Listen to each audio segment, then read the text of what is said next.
ನಟಿ ಭಾವನಾ ಅಮ್ಮ ಆಗುತ್ತಿದ್ದಾರೆ. ಅವರಿಗೀಗ 7 ತಿಂಗಳ ಗರ್ಭಿಣಿಯಾಗಿದ್ದು ಶೀಘ್ರದಲ್ಲೇ ಅವಳಿ ಮಕ್ಕಳಿಗೆ ಜನ್ಮ ನೀಡುತ್ತಿದ್ದಾರೆ. ಇದುವರೆಗೂ ಮದುವೆಯಾಗದ ಭಾವನಾ ಹೇಗೆ ಮಗು ಪಡೆದರು ಎಂದು ಆಶ್ಚರ್ಯವಾಗುವುದು ನಿಜ. ನಟಿಯಾಗಿ ರಾಜಕಾರಣಿಯಾಗಿ ಗುರುತಿಸಿಕೊಂಡಿರುವ ಭಾವನಾ ಸಿಂಗಲ್ ಜೀವನ ನಡೆಸುತ್ತಿದ್ದಾರೆ. ಭರತನಾಟ್ಯ ಕಲಾವಿದೆಯಾಗಿ ಫಿಟ್ ಆಗಿರುವ ಭಾವನಾ ಇದೀಗ ಮಗು ಹೆರಲು ಸಿದ್ಧರಾಗಿದ್ದು ಅವಳಿ ಮಕ್ಕಳನ್ನು ಪಡೆಯುತ್ತಿದ್ದಾರೆ. ಶೀಘ್ರದಲ್ಲೇ ಅವರು ತಾಯಿಯಾಗಲಿದ್ದಾರೆ. ಹೆಚ್ಚಿನ ವಿವರಗಳನ್ನ ಅವರೇ ಹಂಚಿಕೊಂಡಿದ್ದಾರೆ. ಹೌದು, ಮುಂದುವರೆದ ವೈದ್ಯಕೀಯ ತಂತ್ರಜ್ಞಾನದಲ್ಲೀಗ ಪುರುಷನ ದೈಹಿಕ ಸಂಪರ್ಕವಿಲ್ಲದೆ ಈಗ ತಾಯಿಯಾಗಬಹುದು. ಹಾಗೆಯೇ ಭಾವನಾ ತಾಯಿಯಾಗುತ್ತಿದ್ದು ಅವರಿಗೀಗ ವಯಸ್ಸು 40ರ ಆಸುಪಾಸು. ಅವರು IVF ಮೂಲಕ ಮಗು ಪಡೆಯುತ್ತಿದ್ದು ತಮ್ಮ ಗರ್ಭದಲ್ಲೇ ಮಗುವನ್ನ ಹೆರುತ್ತಿರುವುದು ವಿಶೇಷ. ಈ ಕುರಿತು ಅಫಿಷಿಯಲ್ ಆಗಿ ಮೊದಲ ಮಾತನ್ನು ಇನ್ಸ್ಟಾಗ್ರಾಮ್ ಖಾತೆಯಲ್ಲಿ ಅವರು ಹಂಚಿಕೊಂಡಿದ್ದಾರೆ. 40ರ ಆಸುಪಾಸಿನಲ್ಲಿ ತಾವು ಗರ್ಭಿಣಿಯಾಗಲು ನಿರ್ಧರಿಸಿದ್ದು ಯಾಕೆ? ಈ ದಾರಿ ಹೇಗಿತ್ತು? ತಂದೆ ಇಲ್ಲದೆ ಮಕ್ಕಳು ಹೇಗೆ ಬೆಳೆಯಬಹುದು? ಯಾಕೆ ಸೂಕ್ತ ವಯಸ್ಸಿದ್ದಾಗಲೇ ತಾಯ್ತನದ ಬಗ್ಗೆ ಆಸಕ್ತಿ ಇರಲಿಲ್ಲ ಅನ್ನೋ ವಿಷಯಗಳ ಕುರಿತು ಅವರು ಬಹಿರಂಗವಾಗಿ ಮನದ ಮಾತನ್ನು ಸೋಷಿಯಲ್ ಮೀಡಿಯಾದಲ್ಲಿ ಪ್ರಸ್ತಾಪ ಮಾಡಿದ್ದಾರೆ.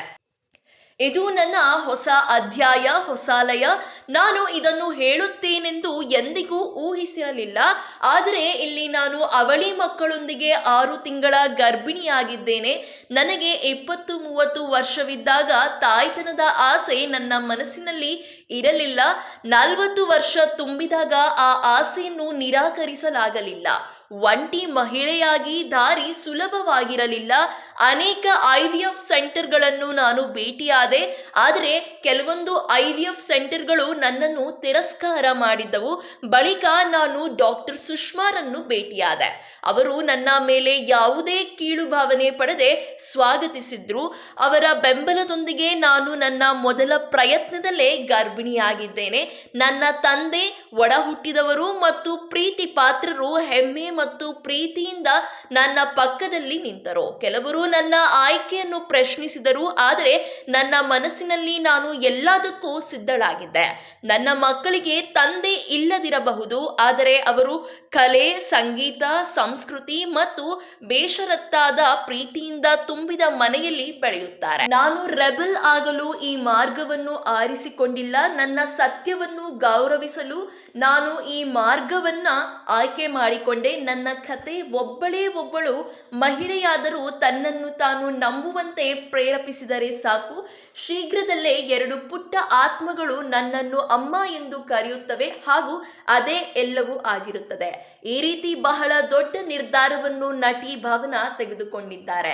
ಜನ 108 ಮಾತನಾಡಿದರೂ ಯಾವುದಕ್ಕೂ ಕಿವಿ ಕೊಡದೆ ಗಟ್ಟಿ ನಿರ್ಧಾರವನ್ನು ತೆಗೆದುಕೊಂಡು ತಮ್ಮ ಮೆಚುರಿಟಿ ಡಿಸಿಷನ್ ಇಂದ ಎಲ್ಲರಿಗೂ ಅಚ್ಚರಿ ಸುದ್ದಿಯನ್ನು ಮುಟ್ಟಿಸಿದ್ದಾರೆ. ಇದು ಇಡೀ ಕನ್ನಡ ಫಿಲ್ಮ್ ಇಂಡಸ್ಟ್ರಿಯಲ್ಲಿ ಮೊದಲ ಬಾರಿ ಈ ರೀತಿ ಸುದ್ದಿ ಕೇಳಿ ಬಂದಿದ್ದು ಇಡೀ ಕನ್ನಡ ಫಿಲ್ಮ್ ಇಂಡಸ್ಟ್ರಿ ಅಚ್ಚರಿಗೊಂಡಿದೆ. ಸೊ ಇದರಲ್ಲಿ ನಟಿ ಭಾವನಾ ತೆಗೆದುಕೊಂಡ ನಿರ್ಧಾರದ ಬಗ್ಗೆ ನಿಮ್ಮ ಅಭಿಪ್ರಾಯವನ್ನು ಕೆಳಗಡೆ ಕಾಮೆಂಟ್ ಸೆಕ್ಷನ್ ನಲ್ಲಿ ಕಮೆಂಟ್ ಮಾಡಿ. ಹಾಗೆ ನಮ್ಮ ಚಾನೆಲ್ನ ಹೊಸ ವ್ಯೂವರ್ಸ್ ಈ ಕೂಡಲೇ ಸಬ್ಸ್ಕ್ರೈಬ್ ಮಾಡಿ ಹಾಗೂ ನಾನು ಅಪ್ಲೋಡ್ ಮಾಡುವಂತಹ ಪ್ರತಿಯೊಂದು ವಿಡಿಯೋ ನೋಟಿಫಿಕೇಶನ್ಗಳಿಗಾಗಿ ಪಕ್ಕದಲ್ಲಿ ಕಾಣುವಂತಹ ಬೆಲ್ ಐಕಾನ್ನ ಕ್ಲಿಕ್ ಮಾಡಿ.